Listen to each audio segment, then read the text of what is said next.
الفاتحة. الحمد لله رب العالمين الرحمن الرحيم مالك يوم الدين إياك نعبد وإياك نستعين اهدنا الصراط المستقيم صراط الذين أنعمت عليهم غير المغضوب عليهم ولا الضالين. فكل معين أستغفر الله من جميع السيئات تبنا إلى الله من الذنوب ومن العيوب التابعات تبنا إلى الله من الكلام والحركات والسكنات ومنون إلهي بالقبول لأعمالنا والدعوات ندخل مع طه وآله في صفوف الأولى ندخل مع طه وآله في صفوف الأولى ندخل مع طه وآله في صفوف الأولى. صل على محمد واسلك بنا ربي خير محيا. يا ربي صل على محمد يا ربي صل عليه وسلم. يا ربي صل على محمد وعافنا واشف كل موجع. يا ربي صل على محمد يا ربي صل عليه وسلم. يا ربي صل على محمد واسله القلب واعف وانفع. يا ربي صل على محمد يا ربي صل عليه وسلم. دنا وقت البرود لأحمد عن إذن من ما شاءه قد كان. والأمينة بنت وهب من لها على الإله مكانا. يوالد المختار عبد الله بن عبد المطلب البرهانا. ولكان يكبر نور طه وجهه وسرى إلى الابن المعصون عيانا. وهو ابن هاشم الكريم الشهم بني عبد مناف بني قسي كان. ووالده يدعى حكيما شأنه ربيعة لا عزيز بذلك شانا. وصول المصطفى حتى ترى في سلسلة وصوله عدنانا. يا رسول سلام عليك يا حبيب سلام عليك رسول الله عليك يا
وأنشأ هبا والنبات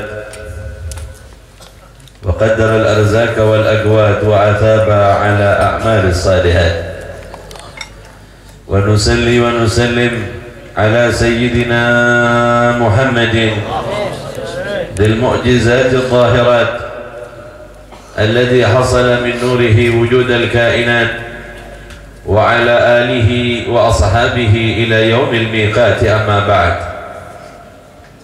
أيها الأخوة رحمكم الله، Al-Allama Sayyid Muhammad bin Alwi Al-Maliki di dalam kitabnya Muhammad Insanul Kamil, beliau bercerita tentang kesempurnaan akal baginda Rasul sallallahu alaihi wa alihi wasallam. Kamalul aqli Muhammadi, sempurnanya akal yang dimiliki oleh baginda Rasul sallallahu alaihi wa alihi wasallam.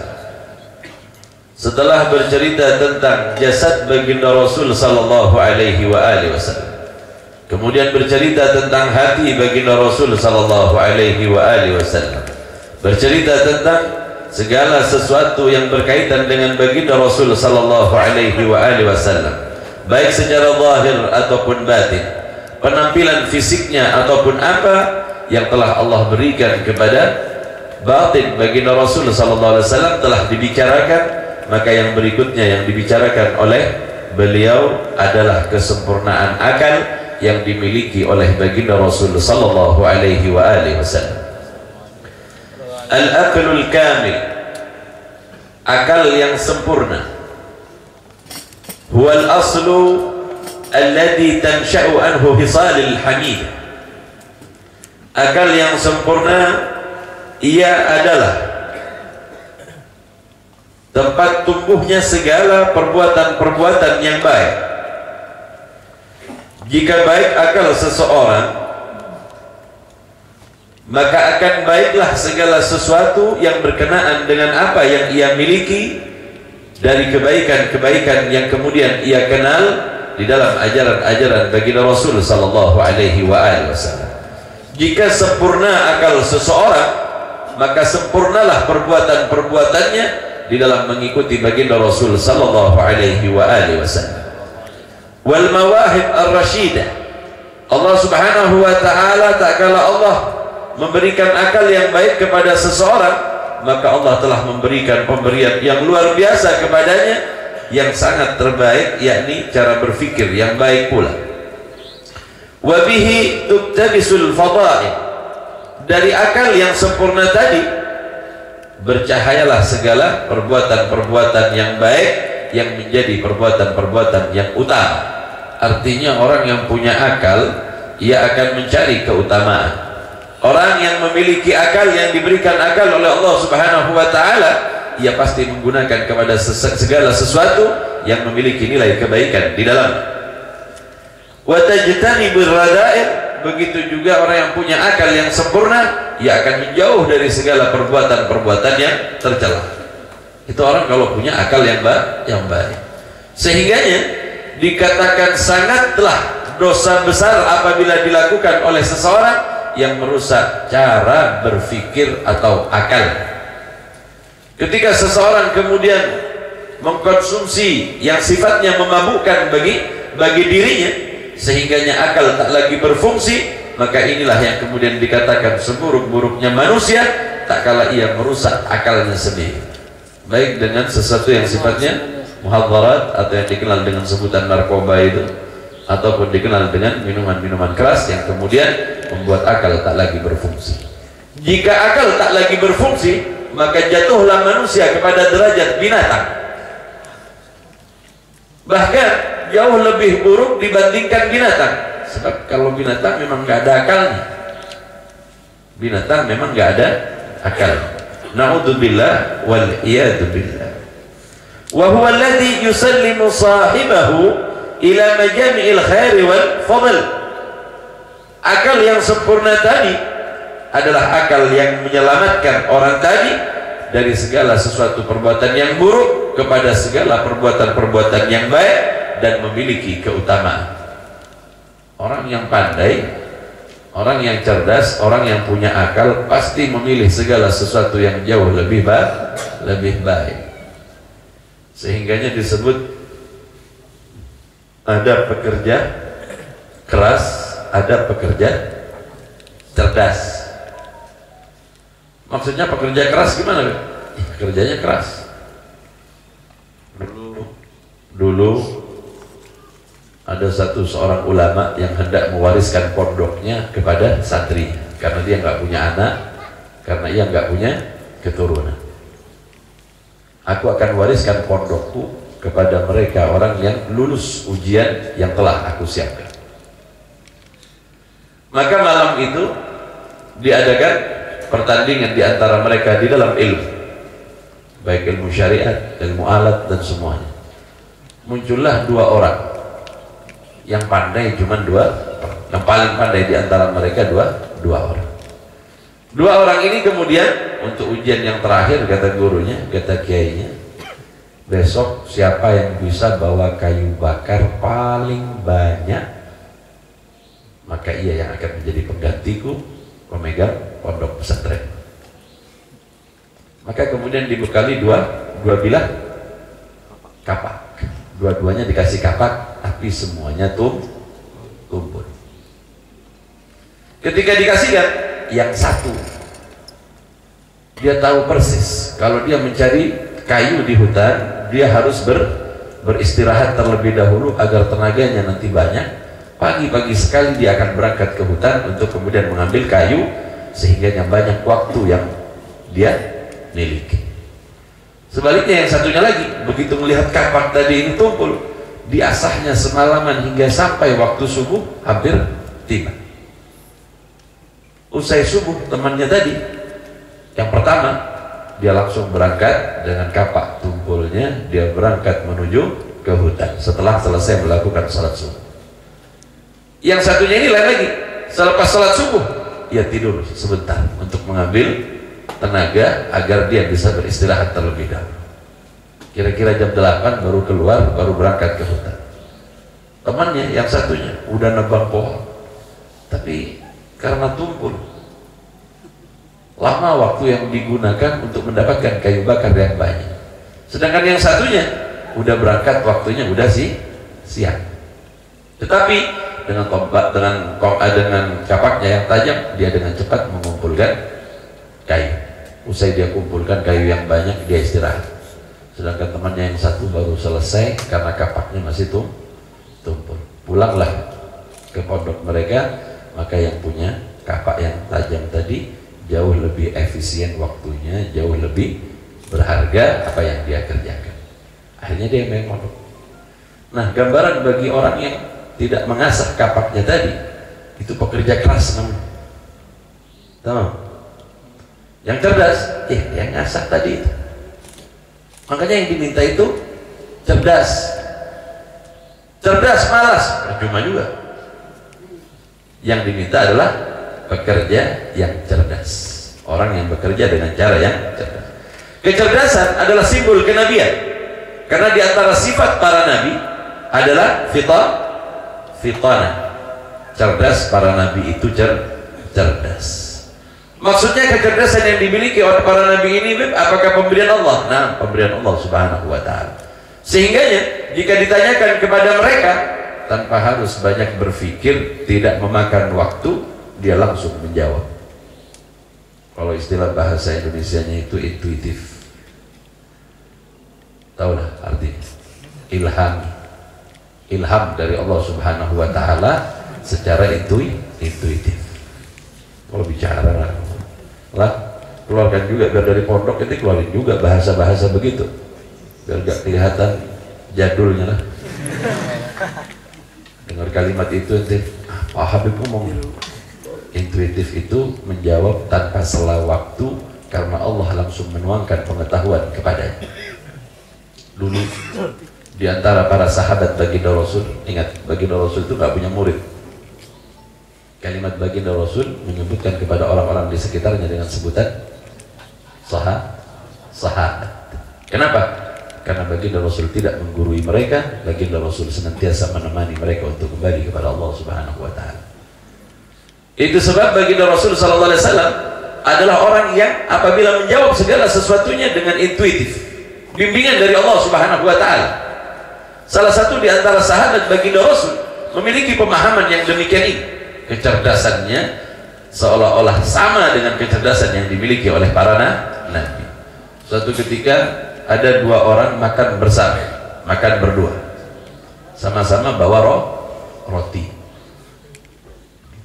Sama-sama bawa roti. Yang satu 3, yang satu 5. Gimana kalau kita makan bareng, kita gabungkan? Kata yang sedikit rotinya tadi, boleh. Ketika mereka menggabungkan roti mereka menjadi 8 roti. Belum mereka makan, tiba-tiba datang satu orang. Jangan makan dulu, saya punya uang 8 dirham.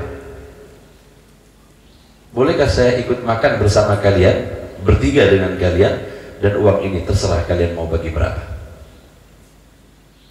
Boleh, makan.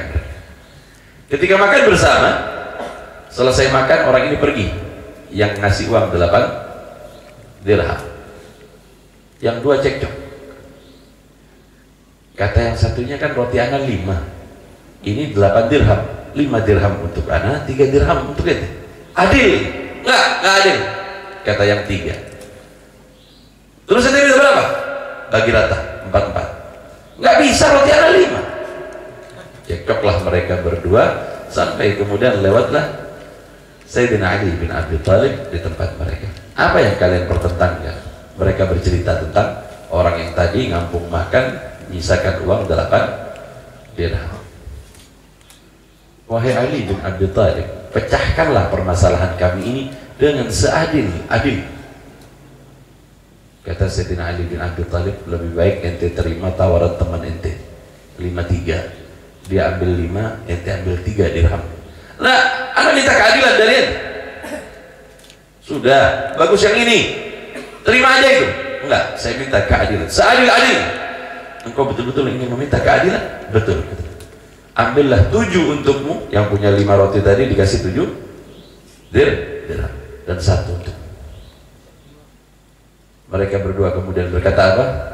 Maha suci Allah Subhanahu wa ta'ala yang menjadikan akalmu wahai Ali seolah-olah sempurna sebagaimana akal yang diberikan kepada para nabi. Bingung kan itu ya? Nanti tidak bisa hitung-hitungan. Gimana caranya? Kalau tadi 8 roti dibagi 3, maka ada istilahnya menyamakan penyebut terlebih dahulu. 8 dan 3 jadi berapa tuh? Ayo, penyebutnya berapa? 24. Yang tahu ngitung langsung. Sayyidina Ali nggak pakai menyamakan penyebut, dia langsung 7 buat ente, 1 buat ente, langsung selesai. Maka kemudian dibagilah. Tapi biar ente mudah, nanti jarang yang belajar matematika juga lah. Soalnya ada guru matematika. Kalau roti itu dibagi 3, maka bagian orang yang punya 5 roti itu, kalau rotinya dipotong-potong jadi 3 bagian, dia punya berapa?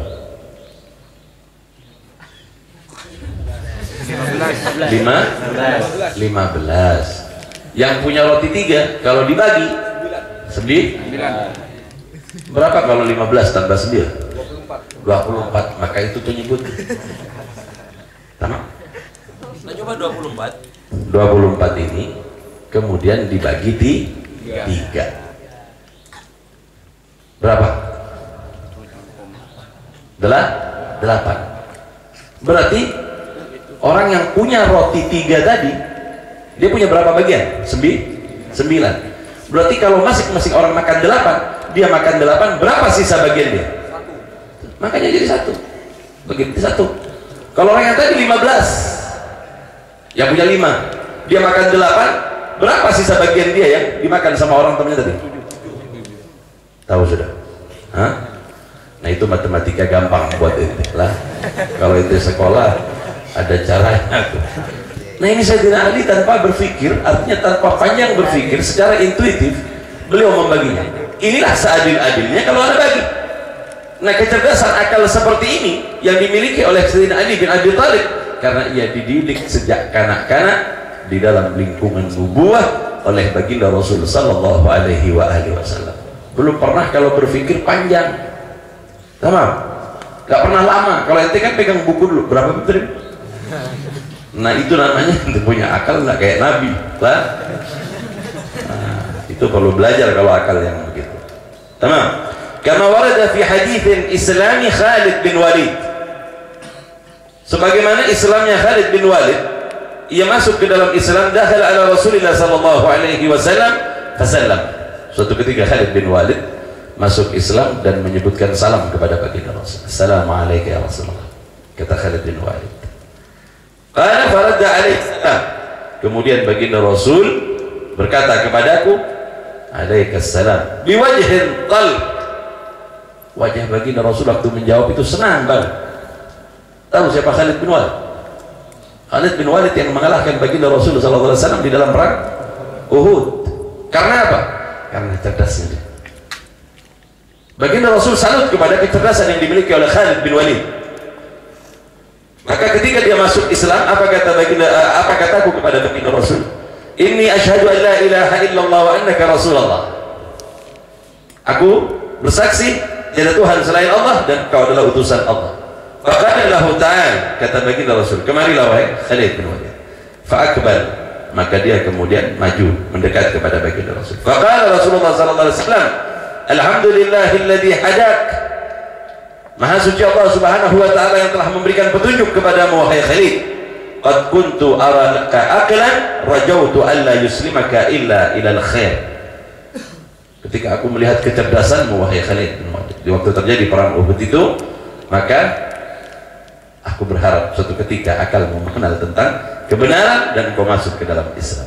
Apa yang aku prediksikan, apa yang aku sangkakan kepadamu benar wahai Khalid bin Walid, dan kau masuk. Ingat, orang kalau ininya bagus, gampang dia untuk menerima kebaikan dan kebenaran. Sebaliknya kalau sudah bahlul bin tolol, ente kasih nasihat kayak apa saja nggak bisa, biar masuk akal sama dia nggak masuk akal. Jangan. Naudzubillah wal iyadzubillah. Itu sebab kalau berdoa kita minta kepada Allah, Allahumma inna nas'aluka fahman nabiyyin wa hifdhan mursalin wa ilhaman malaikatil muqarrabin. Minta itu sama Allah biar akal kita nggak telat loading nih. Tahu telat? Lama orang udah selesai semuanya ketawa, itu baru ketawa terakhir. Nggak ada. Tenang. Ini Rasulullah memiliki akal yang sempurna. Warawa Tabarani Al-Qurrah bin Hubairah radhiyallahu anhu annahu ata an-nabiy sallallahu alaihi wasallam faqala innahu kana lana arbabun wa rabbat na'buduhunna min dunillahi azza wa jalla fada'awnahunna falam yajibna fasa'alnahunna falam yu'tina faji'na fahadana Allahu bika wa nahnu na'budullah faqala Rasulullah sallallahu alaihi wasallam qad aflaha man ruzika lubban. Suatu ketika Qurrah bin Hubairah, sepatunya,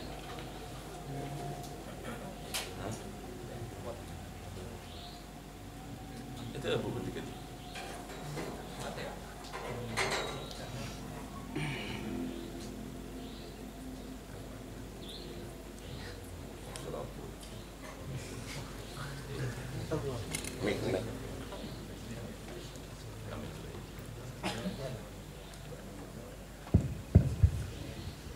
Suatu ketika Qurrah bin Hubairah radhiyallahu an datang kepada baginda Rasul sallallahu alaihi wasallam, kemudian ia berkata, innahu kana lana arbab. Ya Rasulullah, kami dulunya punya tuhan-tuhan yang banyak, patung-patung berhala yang banyak ya Rasul. Bukan cuma laki-laki patung kami ya Rasulullah, patung-patung perempuan juga ada. Lah, dulu yang pertama kali buat patung itu paling banyak orang Romawi. Setelah zamannya Nabi Allah Nuh, maka salah satu keturunan dari Nabi Allah Nuh ini kemudian ada yang kemudian membuat patung dalam yang ketika sampai ke negeri Yunani dan Romawi, kita lihat kalau patung-patung mereka gagah-gagah semua. Nggak tahu waktu itu ikut fitness di mana, udah besar-besar loh banyak. Masih belum ada tempat nge-gym dulu, udah fitness duluan mereka. Badannya besar-besar, rambutnya gondrong, megang trisula, ada yang megang bola dunia. Mereka nyembah. Nah, di negeri Arab pun tertimpa bencana seperti ini, tertimpa kebodohan di dalam cara berpikir. Arbabun wa rabbat, kami punya Tuhan, bukan cuma laki-laki, perempuan kami juga punya Tuhan. Kami sembah mereka tanpa menyembah Allah Subhanahu wa taala. Kami meminta kepada mereka, tapi tidak satu pun dari Tuhan-Tuhan kami itu yang mengijabahi apa yang kami minta. Orang namanya minta sama berhala, mana bisa? Fasa'alnahunna wa lam yu'tina. Kami meminta kepada mereka, mereka enggak beri kepada kami. Faji'na fahadanallahu bik. Maka kami datang kemari dan Allah telah memberikan hidayah kepada kami dengan adanya engkau ya Rasulullah. Rasulullah sebagai hidayah. Wa nahnu na'budullah. Kami menyembah kepada Allah Subhanahu wa taala.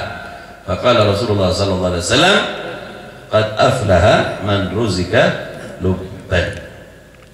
Sungguh beruntung orang yang oleh Allah Subhanahu wa taala diberikan akal.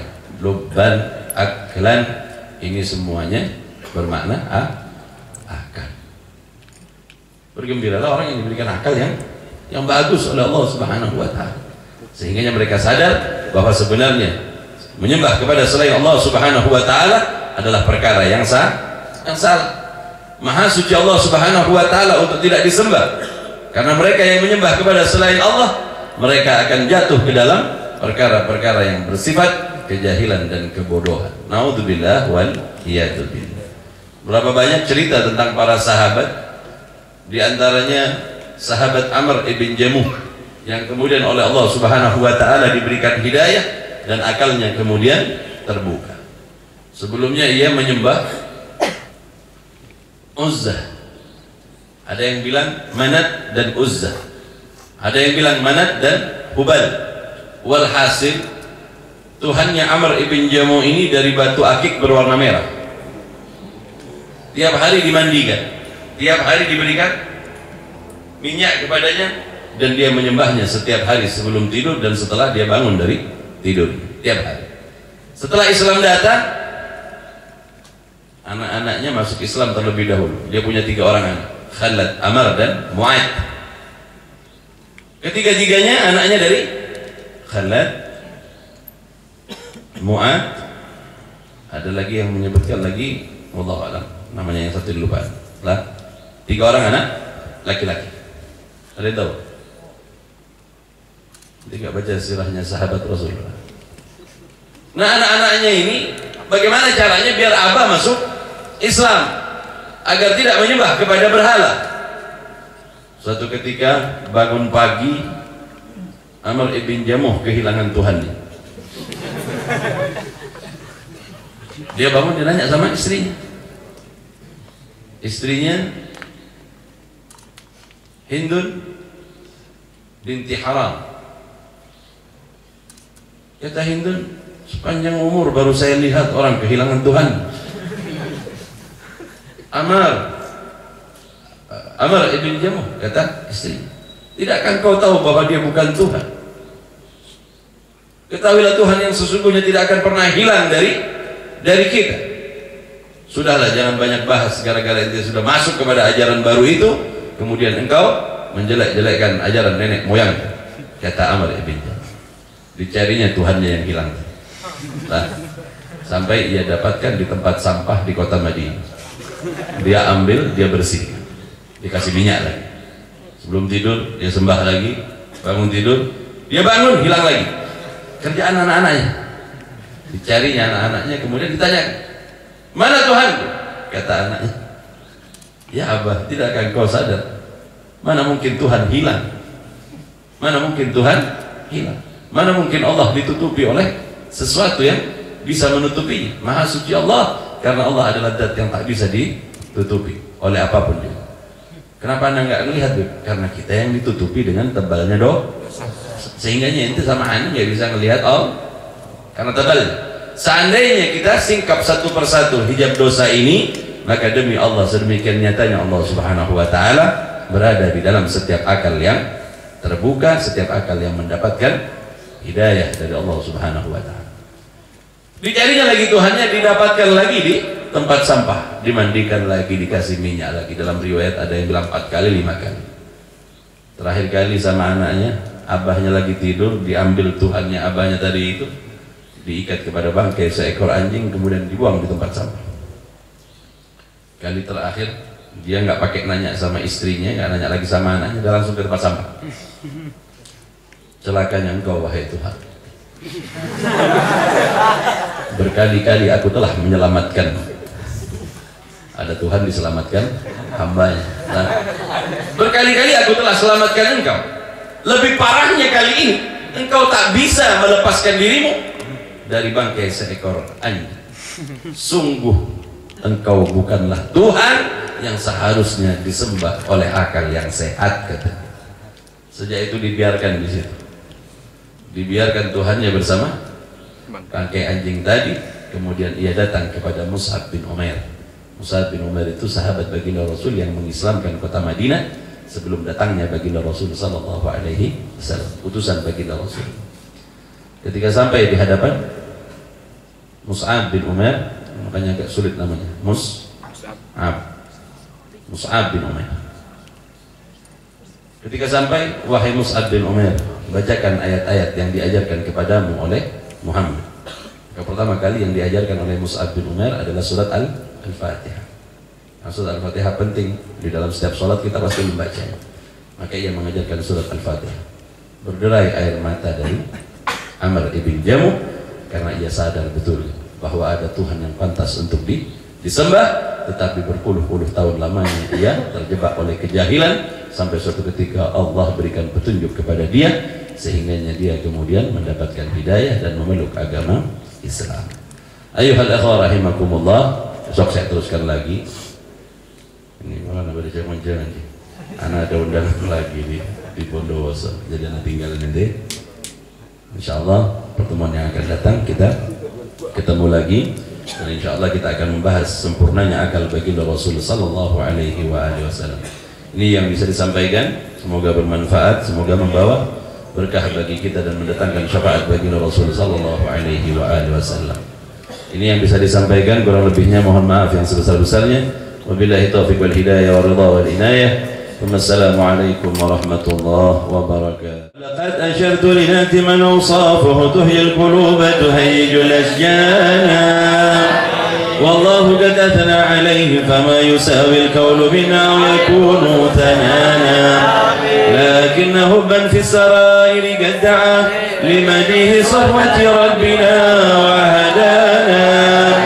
وإذ امتزجنا بالمودة ها هنا نرفع أيدي فكرنا ورجانا للواحد الأحد العلي إلهنا متوسلين بمن إليه دعانا مختاره وحبيبه وصفيه زين الوجود به الإله حبانا يا ربنا يا ربنا يا ربنا للمصطفى اجعلنا أجب دعوانا أنت لنا يا ذخرنا في هذه الدنيا وفي أخرانا أصلح لنا الأحوال واغفر ذنبنا ولا تؤاخذ ربي إن خطانا واسلك بنا في نهج طه المصطفى ثبت على حبيب خطانا أرنا بفضل منك طلعة أحمد في بهجة عين الرضا ترعانا واربط به في كل حال هب لنا وهبال من ودى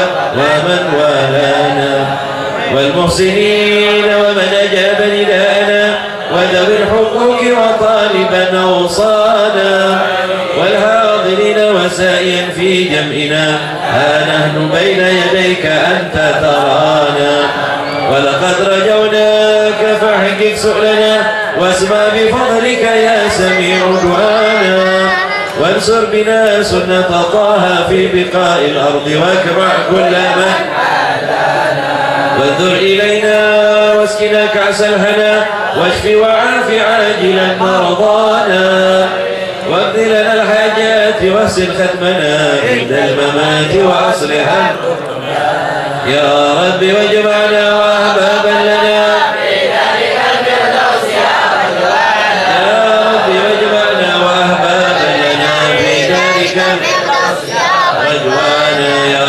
واجمعنا وأحبابا لنا المصطفى صل عليه وآله وبركة وما أوصانا سبحان ربك رب العزة عما يصفون وسلام على المرسلين والحمد لله رب العالمين. الصلاة والسلام عليك يا سيد المرسلين، الصلاة والسلام عليك يا خاتم النبيين، الصلاة والسلام عليك يا من أرسلك الله رحمة للعالمين. ورضي الله تعالى عن أصحاب رسول الله أجمعين.